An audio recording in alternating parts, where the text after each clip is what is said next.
ရဟံဆိုတာဘာလဲစိတ်ထဲမှာလောဘဒေါသမောဟလုံးဝကင်းကွာနေတဲ့သဘောလေးအပူမရှိလို့ငြိမ်အေးနေတယ်အရှုပ်တွေမရှိလို့ရှင်းနေတယ်ဆင်းရဲတာတွေမရှိလို့ချမ်းသာနေတယ်အဲ့ဒီအနေအထားလေးကိုအာယုံပြုနိုင်ဖို့လိုတယ်အဲ့ဒါကံကောင်းအောင်လုပ်နေတာအဲ့ဒါပရိစိတ်အရဟံကိလေသာအပူကင်း၍ငြိမ်အေးတော်မူသောမြတ်စွာဘုရားပရိတလုံးချ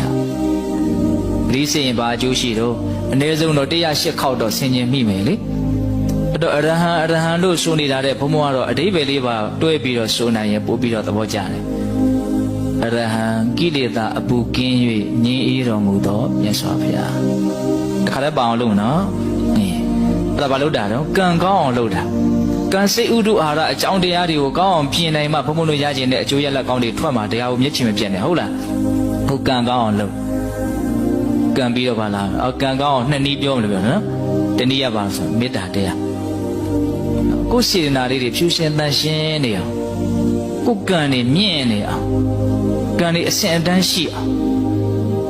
မေတ္တာထားရမယ်တတ်တော်အားလုံးရဲ့ပုံမှာချမ်းသာစေခြင်းနဲ့ကောင်းစေခြင်းနဲ့စိတ်ကလေးကိုမေတ္တာလို့ခေါ်တာမေတ္တာကိုချစ်ချင်းနဲ့ရောထွေးပြီးတော့အတိတ်ဘယ်ကိုတချို့ဟာကောင်းကောင်းနားမလည်ကြတာရှိတယ်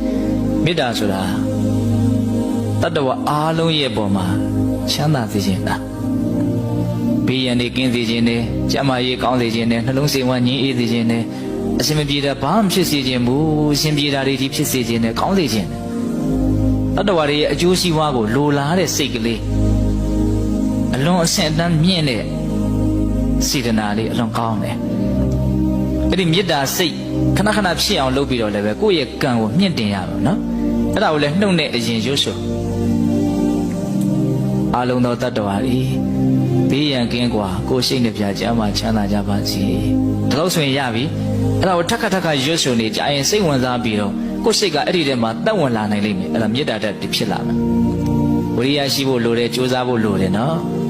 အဲ့ဒါဘာလဲလို့မေးရင်ကံကိုဘုံဘုံတို့တွေပြင်ဆင်ကြတာကောင်းအောင်ပြင်တာဟုတ်လားဘာနဲ့ပြင်မလို့အနှစ်ချုပ်ကလေးတွေပဲဘုံဘုံပြောချင်တာပေါ့နော်ဗုဒ္ဓနုတ္တိနဲ့မေတ္တာမြတ်စွာဘုရားရဲ့ဂုဏ်အည်သွေးကိုစဉ်းစားဆင်ခြင်ခြင်းနဲ့တတ္တဝါတွေရဲ့ပုံမှာကောင်းစေခြင်းနဲ့စိတ်ထားခြင်းပေါ့ဟုတ်လားဒါဆိုရင်ကံကောင်းမယ်ပြောချင်တာတွေကအများကြီးရှင်းဆက်သွားမယ်နော်ကံပြီးရင်ဘုန်းဘုန်းတို့ဘာကိုပြင်ရမှာတော့စိတ်ကိုပြင်ရမယ်တဲ့စိတ်ကိုဘယ်လိုပြင်ရမှာတော့လူရင်းပြောရင်စိတ်ကိုချမ်းသာအောင်လုပ်ရမယ်စိတ်ကိုမတုန်လှုပ်အောင်လုပ်ရမယ်နော်စိတ်ကိုမဆင်းရဲစေရဘူးစိတ်ကိုမတုန်လှုပ်စေရဘူးစိတ်ကိုချမ်းသာစေရမယ်စိတ်ကိုတည်ငြိမ်စေရမယ်ဆိုအဲ့ဒီခံယူချက်ရှိရမယ်နှစ်ချက်ပြောတယ်နော်စိတ်ကိုမဆင်းရဲစေရ